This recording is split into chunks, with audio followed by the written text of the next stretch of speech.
ख्वाहिशों की तलाश में आज हम पहुंच गए हैं संचेती टेक्सटाइल्स मिल्स में। आपको मिलवाएंगे एक ख्वाहिश से जो यहां पर मौजूद है। तो चलिए आपको मिलवाते हैं न्यू पावर हाउस रोड पर सिचुएटेड इस मिल में एक अच्छी सी ख्वाहिश से। चलिए आपको मिलाते हैं एक और ख्वाहिश से जो यहाँ पर मौजूद है। आइए, ख्वाहिश में आज आपको मिलवा रहे हैं एक और ख्वाहिश में जिसके बारे में मैंने आपसे जिक्र किया। तो चलिए इंतज़ार नहीं करवाते और आपको मिलाते हैं इस ख्वाहिश से।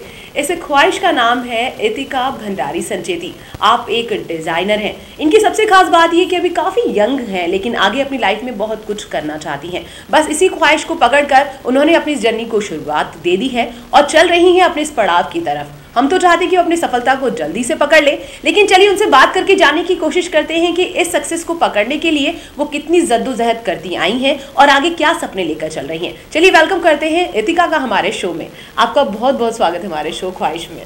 Thank you. जैसे कि मैंने कहा आप एक डिज़ाइनर हैं, तो सबसे पहले मैं जानना चाहती हूँ कि जब हम बड़े हो रहे होते हैं तो अपने कुछ ड्रीम्स पाल लेते हैं कि मैं डॉक्टर बनना चाहती हूँ, मैं इंजीनियर। इस टाइम पे डिज़ाइनर बनने का कैसे सोचा या फिर कुछ और सोचा था?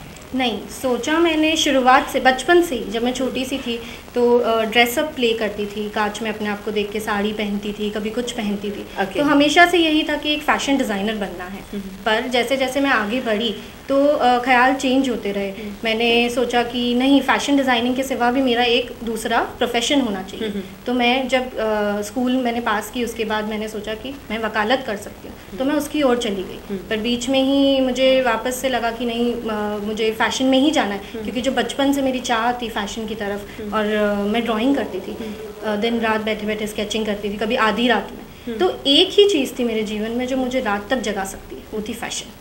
तो मैंने सोचा कि हम इसी ओर चलेंगे, फ़ैशन की तरफ। अच्छा, हमारे कुछ सपने होते हैं, जैसे आपने कहा आप LLB कर रही थी और फिर सडनली यू थिंक कि मुझे डिज़ाइनिंग की फील्ड में जाना है।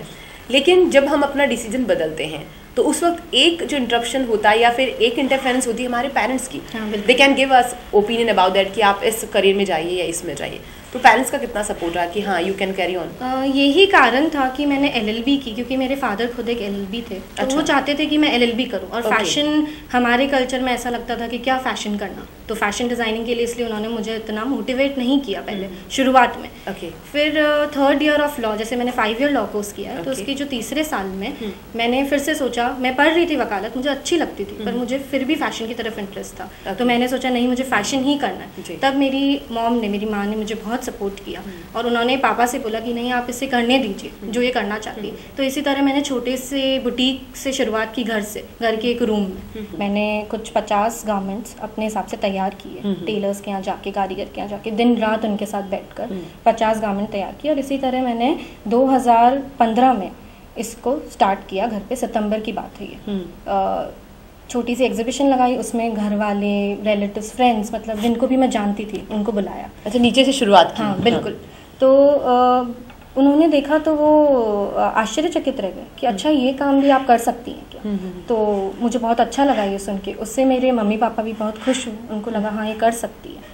पापा की हामी नहीं थी, पर फिर भी उन्होंने जब देखा कि लोग इतना अप्रिशिएट कर रहे हैं, इतना प्रोत्साहन दे रहे हैं कि आप करिए आगे, तो उनको बहुत ही खुशी महसूस हुई इस चीज़ से। इसी तरह वो मेरा पहला स्टेप था, वो पहला पड़ाव था कि मैंने उसे पार किया। वो एग्जीबिशन पूरी की, 2 दिन की एग्जीबिशन थी। पहले दिन तो भीड़ उमड़ी और दूसरे दिन लोग ही नहीं आए। तो भी मैंने हार नहीं मानी कि कोई बात नहीं। एक दिन तो मेरे पास इतने सारे लोग आए थे और उन्होंने बोला कि आप कर सकते हैं। तो फिर इसलिए इसी तरह मैं उसमें आगे बढ़ती रही। और ऐसे ही देखते देखते 2 साल निकल गए घर पे काम करते करते। 2 साल नहीं, 1.5 साल निकल गया। 1.5 साल बाद जब मेरी 5th ईयर पूरी हो गई लॉ की, तब मेरी सगाई हुई मेरी। मुझे अंतोष मिले मम्मी पापा। तो उसी दौरान मेरी एक एग्जीबिशन खुद की ही प्लान थी, निकी इंटरनेशनल में। पर्सनल एग्जीबिशन, सिर्फ हमारे ही कुछ 4-5 लोग थे और हमने हॉल में एक एग्जीबिशन लगाई थी।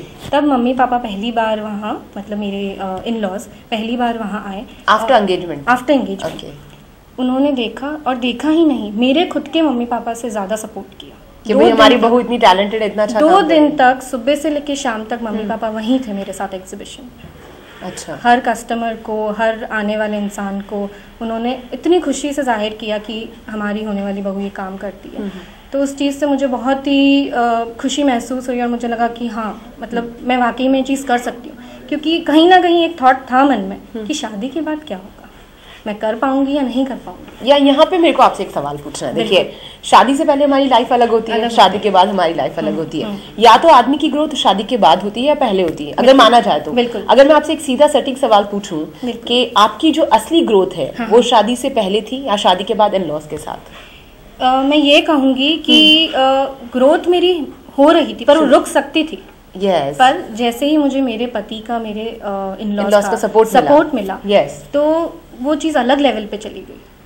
मतलब ये इस शहर में एक्सपेक्ट करना कि आपके परिवार आगे आपका सपोर्ट करेगा, ये भी एक बहुत बड़ी सोच होती है, एक बहुत बड़ी आपकी कह दो कि डिमांड होती है। पर मुझे लगा ही नहीं ये मेरी डिमांड है, ये ऐसा लगा कि मैं इस घर से बस एक घर में चली गई हूँ और वो भी मेरे मम्मी पापा और उसी तरह से मुझे सपोर्ट कर रहे हैं जिस तरह से मैं पहले काम कर रही थी। और ऐसा ही नहीं, इस चीज़ को ऊंचाई पे ले गए। आज एक इतना सपोर्ट करना, एक शादी के बाद एक बहू की बहुत रिस्पॉन्सिबिलिटीज होती है, पर मेरी मदर इन लॉ ने मुझे हमेशा उस चीज़ से फ्री रखा। उन्होंने मुझे बोला आप आगे बढ़ो, आप इस काम में आगे बढ़ो और घर हम संभालेंगे। बिल्कुल ऐसा नहीं है, कोई भी काम करना है तो पूरा 100% देना पड़ता है, तो उन्होंने मुझे वो 100% देने दिया। उन्होंने बोला कि आप आगे बढ़ो, आप ये काम करो। मैं सुबह उठती हूँ, नाश्ता वाश्ता करके सीधा ऑफिस आ जाती हूँ, रात को घर जाती हूँ। पूरे घर की रिस्पॉन्सिबिलिटी, मतलब शायद ही मैंने कभी कुछ ऐसा उनकी उससे ये हुआ होगा कि कभी कोई नेगेटिव शेड देखने को कभी भी नहीं, कभी भी नहीं। और फादर इन लॉ ने, मेरे हस्बैंड ने खड़े रहकर 1 साल तक एक ईंट मतलब अपने सामने जुड़वाई है इस जगह की। इतिका, ऐसा अमूमन बहुत बार होता है जब हम अपने शो में भी लेडीज से बात करते हैं और ये बहुत कॉमन क्वेश्चन पूछते हैं हम हमेशा कि फैमिली रिस्पॉन्सिबिलिटीज और बाहर जो आप काम करें उस रिस्पॉन्सिबिलिटीज को आप कैसे बैलेंस करती हैं।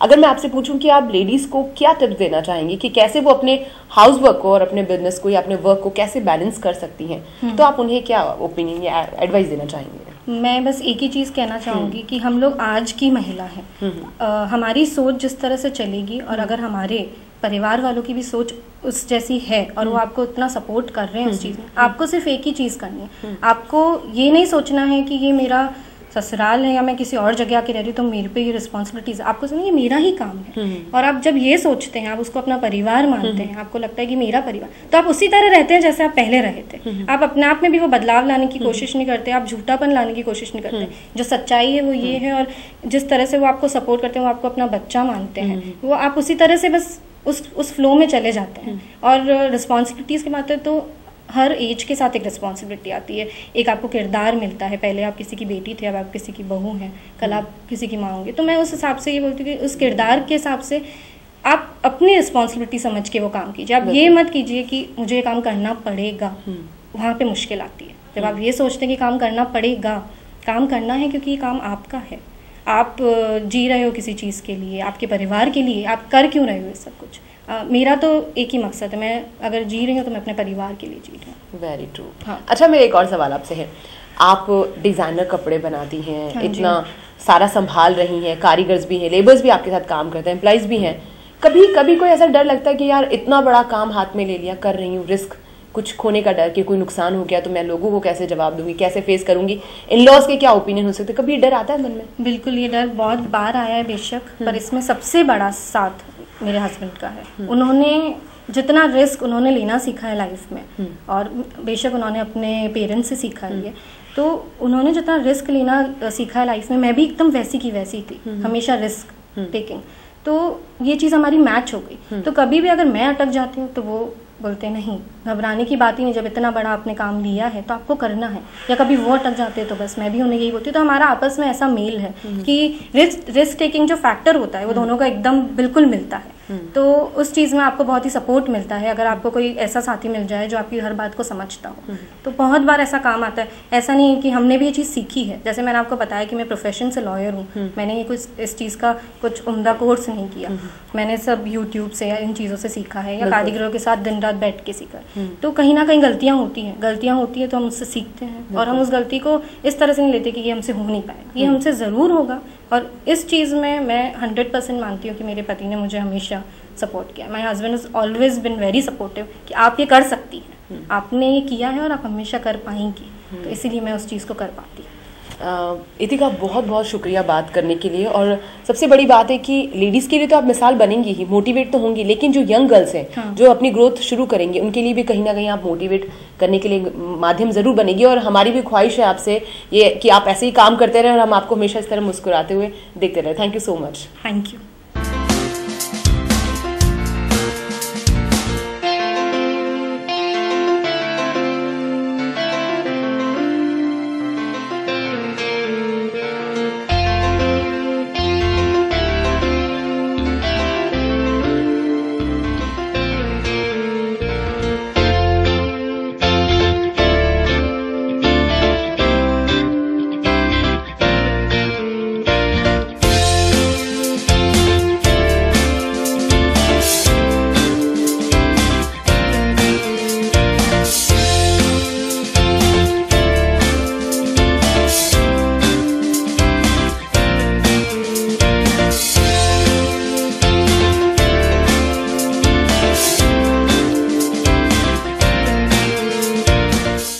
इतिका से जब हम बात कर रहे थे तो इतिका बार बार अपने हस्बैंड का जिक्र कर रही थी, और जाहिर सी बात है अगर आप सक्सेस होते हैं और आपका पूरा कंट्रीब्यूशन कोई ऐसा फैमिली मेंबर देता है जिसे यादगार बनाना बेहद ज़रूरी है तो जिक्र आना आमूमन एक नॉर्मल बात है।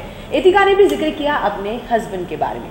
उनके हस्बैंड का नाम है अनुतोष, और चलिए अनुतोष से बात करके जानने की कोशिश करते हैं कि वो इतिका के बारे में क्या सोचते हैं, उनके डिसीजन के बारे में क्या सोचते हैं, और अब उनका नज़रिया अपनी वाइफ के इस काम को लेकर क्या है। तो चलिए बात करते हैं उनसे।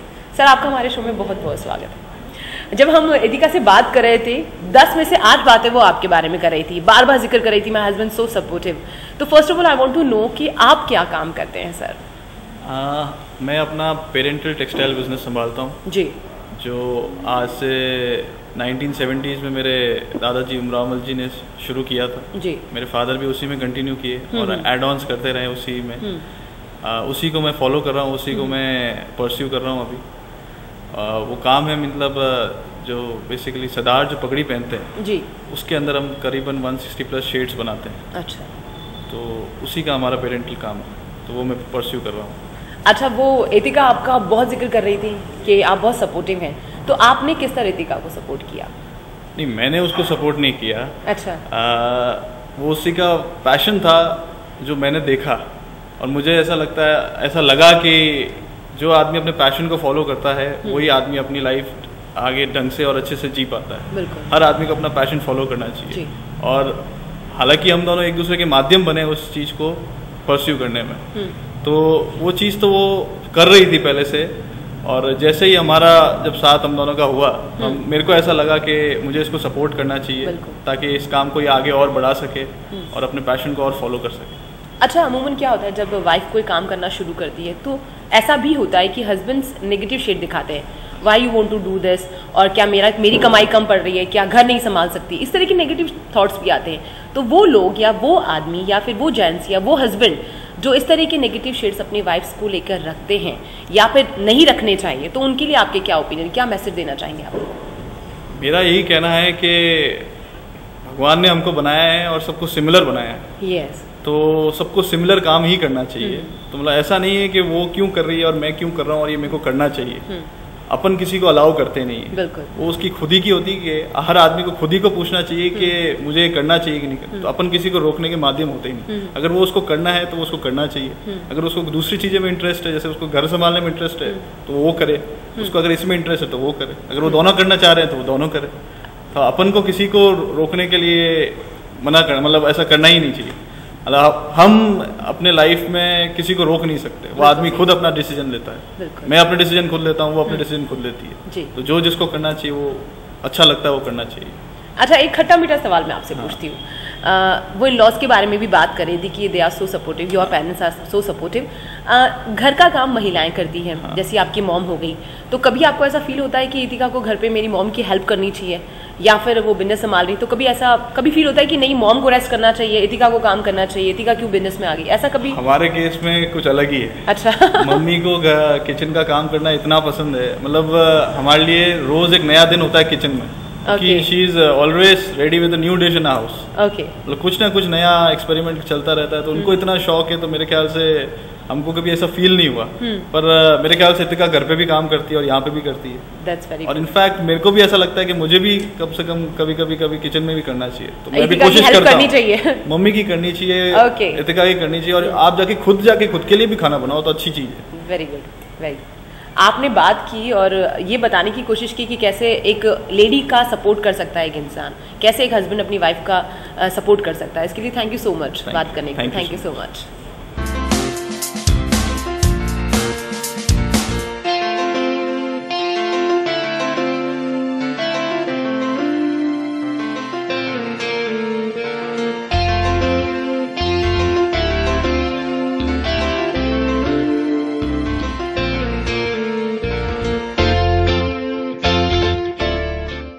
इतिका की ख्वाहिशों के सफरनामे पे चल पड़े हैं तो उनके हस्बैंड से तो हम मिल लिए। अब मिलाते हैं आपको दो ऐसे मुख्य किरदारों से जिनका इतिका बार बार अपने इंटरव्यू में जिक्र कर रही थी। सास ससुर आपकी शादी के बाद आपकी जिंदगी का एक अहम हिस्सा बन जाते हैं। अगर आपके सास ससुर कहा जाए अच्छे हैं तो फिर आप खुश हैं, अगर आपके लिए उनका कोई नेगेटिव शेड है तो आपकी लाइफ में कहीं ना कहीं ट्रबल आ जाता है। इतिका जैसे कह रही थी कि उनके इन लॉज उनके बहुत सपोर्टिव हैं, बहुत सपोर्ट करते हैं, उन्हें मोटिवेट भी करते हैं। मायका छोड़ने के बाद ससुराल में अगर आपकी ज़िंदगी अच्छी निकलती है, फ्यूचर अच्छा बनता है तो फिर कहने की कोई बात ही नहीं। तो चलिए जिन दो किरदारों के बारे में इतिका आपसे बात कर रही थी, हमसे बात कर रही थी, उनसे भी आपको मिलाते हैं। उनके ससुर अशोक संचेती। नाम जानने की कोशिश करेंगे तो याद आ जाएगा, एक ऐसे सोशल वर्कर जो समाज में रहकर समाज के लिए कुछ ना कुछ करते रहते हैं, करते रहना चाहते हैं। अगर पेड़ों को लगाने की बात की जाए, एनवायरमेंट को शुद्ध करने की बात की जाए तो वो इसके लिए बहुत डिटरमाइंडेड है। वो करना चाहते हैं हमेशा पेड़ों के लिए कुछ ऐसा काम शहर में रहकर जिससे कि प्रदूषण खत्म हो, और ऐसे ही बहुत सारे सोशल कॉज हैं जो वो करते रहते हैं और करते रहना चाहते हैं। अब आपको मिलवाते हैं इतिका की प्यारी सासू माँ से जिनका नाम है प्रीति संचेती जी। आप भी उसका पूरा सपोर्ट करती हैं इतिका का और हमेशा इतिका के साथ खड़ी रहती हैं। मैम आपका हमारे शो में बहुत बहुत स्वागत है। अशोक संचेती किसी नाम को मोहताज नहीं है, पूरा शहर आपको जानता है सर। अब मैं आपसे ये पूछना चाहती हूँ, इतिका अपने इंटरव्यू में बार बार आपका जिक्र कर रही थी, पहले तो मैं आपसे जानना चाहती हूँ कि आपकी बहू रानी के लिए क्या ओपिनियन है, आप क्या सोचते हैं इतिका के बारे में?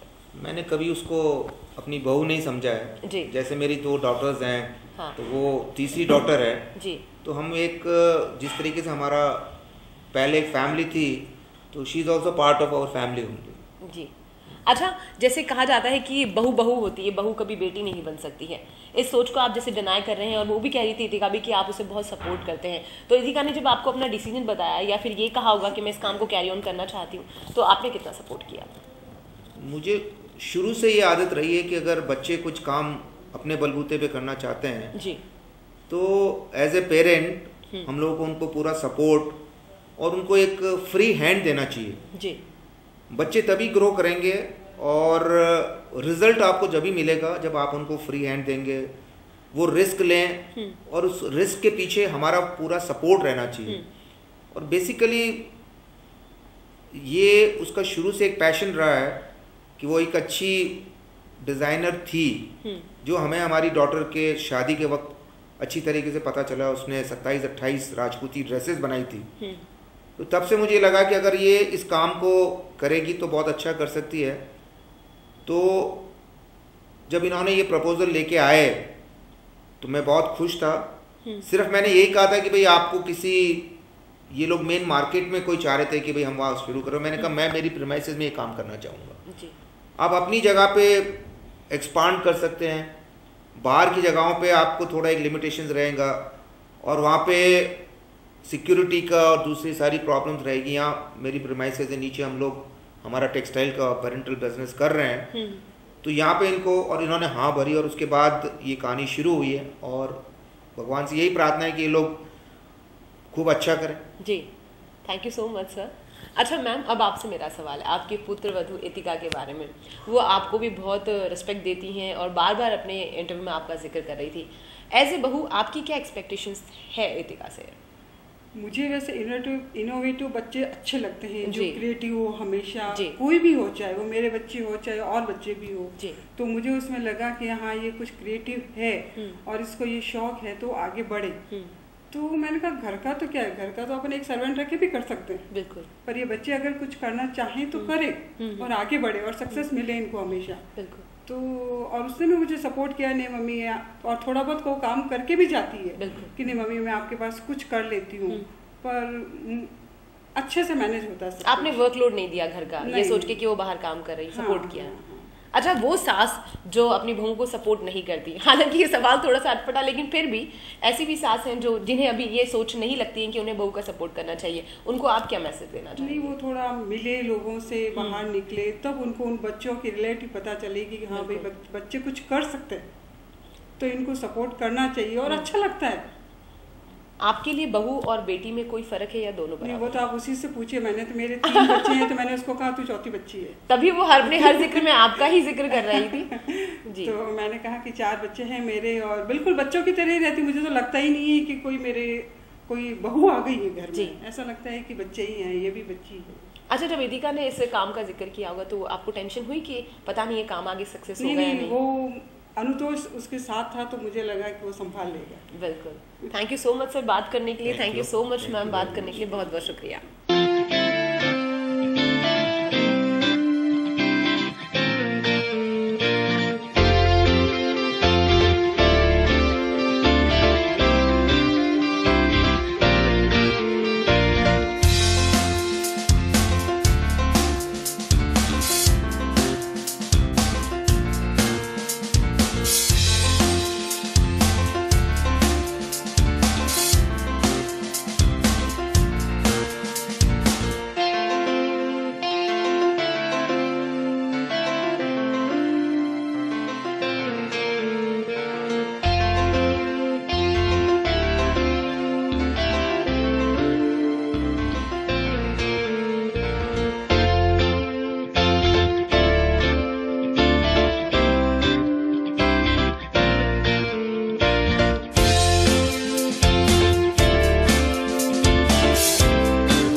चलिए अब आपको मिलाते हैं इतिका की लाइफ से जुड़े एक और किरदार से।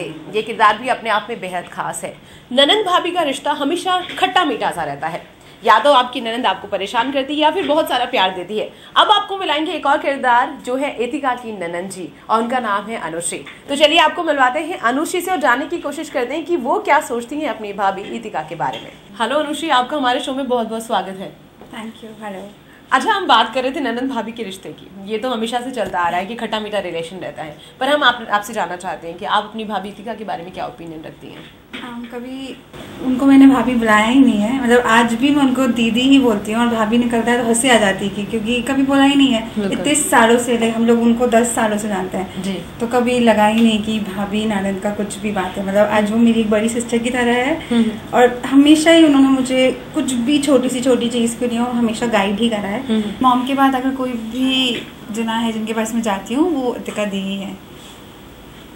अच्छा, मेरा आपसे एक और सवाल है। मैंने जहाँ तक जाना है आप भी उनके साथ यहीं पर काम करती हैं? हाँ, अभी it's been only this is my second week here and she is been. अच्छा, अभी आपने ज्वाइन किया है? Very recently. ओके। मतलब मुझे कब से बोल रहे हैं कि एक बार आओ, पर because I was newly married तो मुझे लगा एक बार पहले घर सेटल कर देते हैं, उसके बाद थोड़ा सा बाहर पंख फैलाएंगे। ओके, आपसे बात करके बहुत अच्छा लगा Anushree, and we are really proud of that कि भाभी ननद का रिलेशन इससे बेस्ट एग्जाम्पल नहीं हो सकता। Thank you so much. Thank you very much.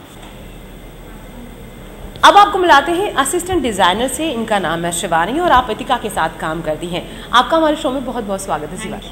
अच्छा शिवानी, मेरा आपसे सवाल है कि इतिका के साथ आपको काम करते हुए कितना वक्त हो चुका है? Approx 1.5 years। अच्छा, तो एज ए आपके साथ काम करने में वो कैसी हैं बाय नेचर? बहुत ही फ्रैंक है और बहुत ही सॉफ्ट नेचर है। कभी कभी कुछ सर्कमस्टांसेस होते हैं कि मेरी गलती भी होती है, बट वो बहुत ही पोलाइटली उनको निगलेक्ट करके मुझे समझाते हैं और इवन उनके साथ हुआ करके मुझे बहुत ही कुछ सीखने को मिला है। इट्स ऑनेस्टली कन्फेशन जो कहते हैं ना कि भाई कभी कभी मुझसे भी मिस्टेक्स होती है, इट्स वेरी गुड। अच्छा, उनके साथ रह के आपने क्या चीज़ें नई सीखी हैं? कुछ ऐसे नए एक्सपीरियंसेस हैं अपने टेक्निकल काम के बारे में? हाँ, मुझे डेली उनसे कुछ ना कुछ सीखने को मिलता है। इवन मेरा कम्युनिकेशन स्किल बहुत अच्छा हुआ है उनके साथ रह के, मेरा कॉन्फिडेंस लेवल बहुत बिल्डअप हुआ है उनके साथ रह के, तो मैं डेली कुछ ना कुछ न्यू उनसे सीखती हूँ।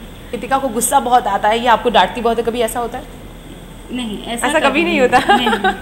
Okay, thank you so much बात करने के लिए। Thank you so much, thank you so much.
अब आपको मिलाते हैं आशुराम चौधरी से। आप स्टोर मैनेजर हैं और इतिका के साथ काफ़ी वक्त से काम कर रहे हैं। चलिए उनसे जानने की कोशिश करते हैं कि वो क्या सोचते हैं अपने इस काम के बारे में और इतिका के साथ उनके एक्सपीरियंसेस कैसे हैं।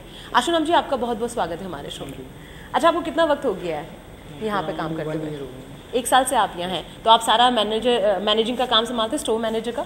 Yes ma'am. और क्या एक्सपीरियंसेस है आपका यहाँ पर उनके? मेरा एक्सपीरियंस बहुत ही अच्छा है मैम यहाँ पे जी। मैं अर्न भी कर रहा हूँ और उसके साथ मैं लर्न भी कर रहा हूँ। मैंने वेरी गुड, वेरी गुड, बहुत अच्छी बात कह रहे हैं आप। बहुत कुछ सीखा यहाँ पे जी आके। जी। मतलब हर एक छोटी छोटी चीज़, मतलब उसको कैसे मैनेज करते हैं। पहले मेरे पास खाली एजुकेशनल नॉलेज था, यहाँ पे आके मैंने प्रैक्टिकल नॉलेज में उसको कन्वर्ट किया है। हाँ। तो मुझे बहुत अच्छा लगा और हर समय मैं कुछ ना कुछ सीखता रहता हूँ और उसको इम्प्लीमेंट करता रहता हूँ। बहुत खूबसूरत, बहुत खूबसूरत। अच्छा, आप यहाँ क्या क्या काम संभालते हैं? यहाँ पे सब कुछ सारा, जैसे कोई भी कस्टमर का ऑर्डर आया तो उसकी डिज़ाइन तैयार हुई या नहीं हुई है, डिज़ाइन तैयार हो गई, उसका फैब्रिक डाई हुआ या नहीं हुआ है, उसका प्रोडक्शन वापस स्टिचिंग में लगा है नहीं लगा है, हैंडवर्क में उसका काम स्टार्ट हुआ है नहीं हुआ है, एम्प्लॉय टाइम पे आ रहे हैं जा रहे हैं, और शोरूम में जो कस्टमर का जो फुटबॉल है उनका सबका सारा मैनेज करते हैं, इसीलिए शायद आप स्टोर मैनेजर हैं। पर थैंक यू सो मच हमसे बात करने के लिए, और हम चाहते हैं कि आप इसी तरह इतिका के साथ काम करते रहें और इस तरह ही इतिका के साथ सपोर्ट करते रहें। Thank you so much Ashuram, thank you. अगर आप जोधपुर में रहते हैं और जोधपुर में किसी ब्राइडल या मेंसवेयर ग्रूम की ड्रेसेस के लिए देख रहे हैं तो आप ज़रूर हमारे स्टोर विज़िट करिए। मेरा स्पेशलाइजेशन ब्राइडल्स में है और अभी हमने हाल ही में मेंसवेयर स्टार्ट किया है। हम लोग सुबह 10 से 8 बजे तक ओपन रहते हैं, और अगर आपको कांटेक्ट करना है अपॉइंटमेंट के लिए तो आप 9001842321 पे कांटेक्ट कर सकते हैं। हमारा स्टूडियो न्यू पावर हाउस के एकदम सामने ही स्थित है। मैसेज देना चाहूँगी, जैसे कि मैं थोड़ा बहुत लिखती हूँ तो मेरी उसी में से कुछ पंक्तियाँ। मैं गुलाब हूँ, मेरे जिस्म पे कांटे हैं, छूना मत ज़रा भी, छलनी हो जाओगे। बहुत खूबसूरत। आप हमारे दर्शकों को क्या मैसेज देना चाहेंगे? मैं ये मैसेज देना चाहूँगी कि ये बहुत ही अच्छा शो है ख्वाहिश, मतलब इसके बारे में जान के बेहद खुशी होती है कि ये औरतों को अपने काम में, अपनी हर ज़िंदगी के हर पड़ाव में आगे बढ़ाता है और उन्हें मोटिवेट करता है कि उन्हें आगे बढ़ना चाहिए। तो इससे बेहद खुशी की बात हो नहीं सकती कि आप जैसे लोग इस चीज़ को, हमारे जैसे लोग इस चीज़ को सपोर्ट कर रहे हैं और हम इसे आगे बढ़ा रहे हैं, और आप उसका ज़रिया हैं। बहुत आपको बधाई है इस बात की, और बहुत ही खुशी है कि आप लोग ये काम कर रहे हैं। ख्वाहिशों के सफर में बस चलते जा रहे हैं, पता नहीं ख्वाहिशें खत्म कब होगी। देखिए आज की इस ख्वाहिश में आप इतिका से मिले, उनकी फैमिली से मिले, उनके इन लॉ से मिले और उनके हस्बैंड से मिले और कहीं ना कहीं उनकी ननन से भी मिले। सबके ओपिनियन एक ही थे कि वुमेन एम्पावरमेंट को बढ़ाया जाए। वो सब अपनी फैमिली का सपोर्ट लेकर आगे बढ़ रहे हैं। ये एक बेहतरीन एग्जाम्पल है उन महिलाओं के लिए जिनकी फैमिली उन्हें सपोर्ट नहीं करती। इस ख्वाहिश में आज के लिए फिलहाल इतना ही। आपकी होस्ट हो दो शिल्पा नेक्स्ट वीक एक और ख्वाहिश के साथ आपके सामने मौजूद होगी। तब तक के लिए दीजिए मुझे इजाजत। नमस्कार।